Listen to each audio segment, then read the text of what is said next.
La la la. Good morning everyone. Mayam hoji ayuk pung daruk ta de tawre da ngasi di chan pise ma keno da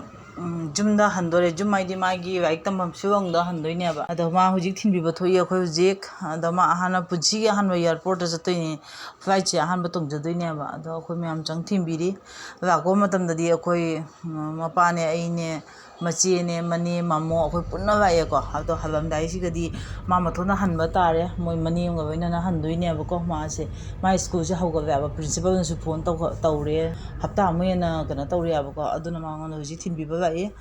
ado ma su ma thai nungai te do akhoi su nungai te ba ado ma gi ma puji gi memory ho na ba ahan ba flight ta tong ni na adum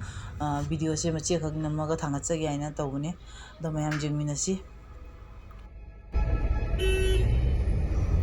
da akhoi hujik laiba airport sina Bangalore gi Kempegowda international airport ani akhoi thingbi ba ise Guwahati ba chatoi ne ba ko ado Guwahati degi moi mamtona amu ba laktoi ne ba siwam degi ado moi mani ga moi hujik chang ba haure da mathang mathang jengsi ado ina di hai ga ba ko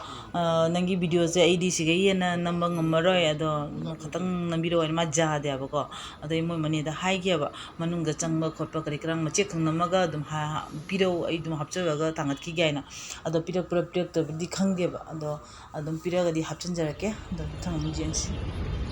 tang mo tang mo mani ga ni ba tang mo ni ma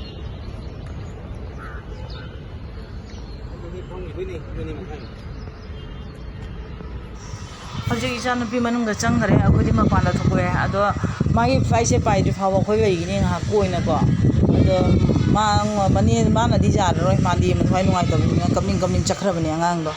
ado hojik mani na mache ka pirakani aba ko pi ko do mayam dum hapchan jarake ai video se join to ro kani aba mate ko adum jangan jage ado magi flight se pai rai ka ne ma chakra ka na khoi mu halok to ni ado ngahang lei gi ne aba koina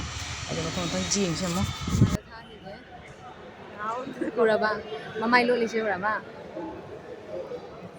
Akhoi yamna di thoktre kaino ida mak. Ani na leira ga duida mak.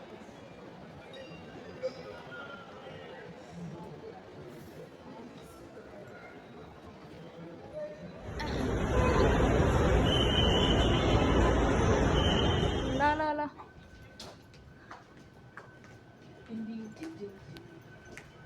Lo ba buja ba to?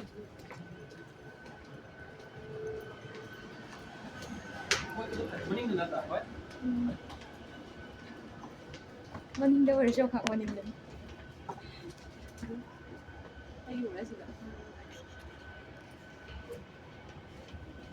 Pasay mo mang dyan.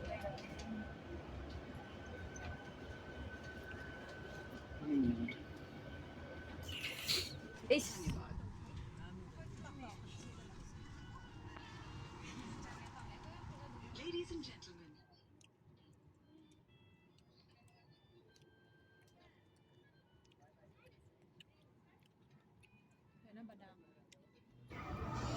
mayam hoji pung 8 minute kun tare moi flight se pai re ado akhoi chu hanna ba tawrage